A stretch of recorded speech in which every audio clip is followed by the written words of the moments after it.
Okay. Parang saan yan? Bago pa po yun, ayahin kong masahan ko po kayo ng ano. Kita mo, sir? Kita mo? Operatiban ng CIVD. Kayo po ba, ulitin ko po, kayo po ba si Norman Manglusin alias Francis Leo Marcos? Yes, ako.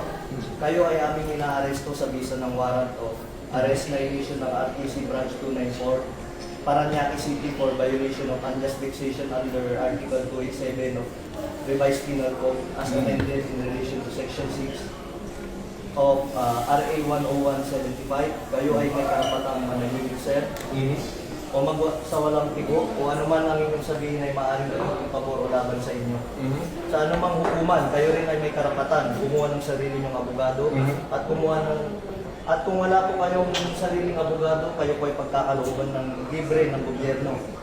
Kayo rin po, andito ako sa inyo, ay may karapatan kumuha ng sarili nyong doktor na magsusuri ng inyo. Sir, pwede paano po yan at ano nyo yung karapatan po? Sige.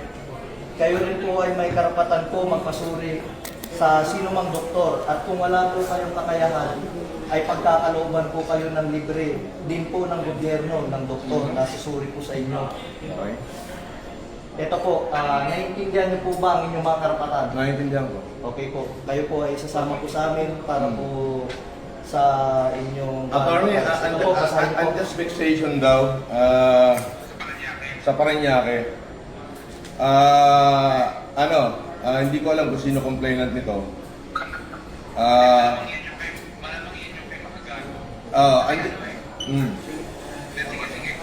Andito ako sa Newport, inaaresto na nila ako, sasama ako ngayon, hindi ko natatapusin itong pagkain ko. Inilive na nila ako. Pwede bang sasama na lang ako, Brad? Huwag mo na ako ipahiya. Hindi, kailangan po kasi may procedure po tayo. Sige, sandali. Iramin ko lang. May procedure po tayo, sir.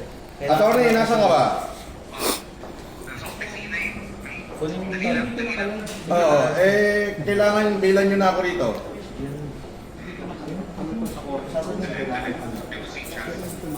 Nang live ko, hindi ko lalabas ng live. Hindi naka-live ko.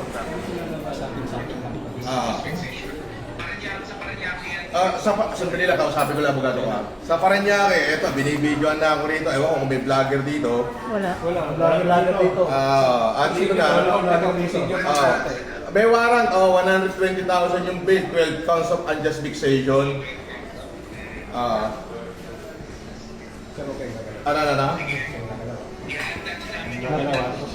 Kayo nagsasabi. Paano to, attorney? Andito na ako para tinisigilan pa kami.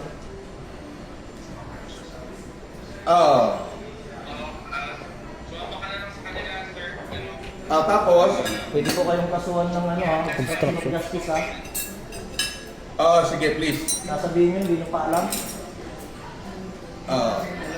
Ginagawalan nyo kami mag-video, pero pwede pa lang mag-vlog. Pwede ba yun? Bawal ka sa... Sir, sino daw pwede contact person dito? Sa office naman, sir. Sir, sa CIDG-NCR na lang, sir. Sa Camp Crame.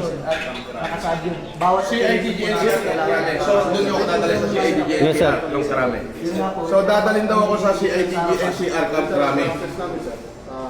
Ay, hindi ba ganun yung process? Pag may warrant at meron po kaming reliable knowledge. Doon daw ang office ng CIDG-NCR sa Camp Crame. Pwede namin pasukin. Wala makakapigil sa amin.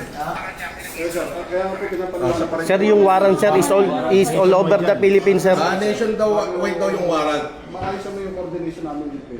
Kaya Hindi naman search warrant yun. pag may ganito operation at kailangan talaga yung video, we need to inform mo na si Paco. Ganun po kasi yung process with Paco. Opo, may process po. Pero yun nga po, may knowledge na po. At bibigay sa district na ito mo, dito natin.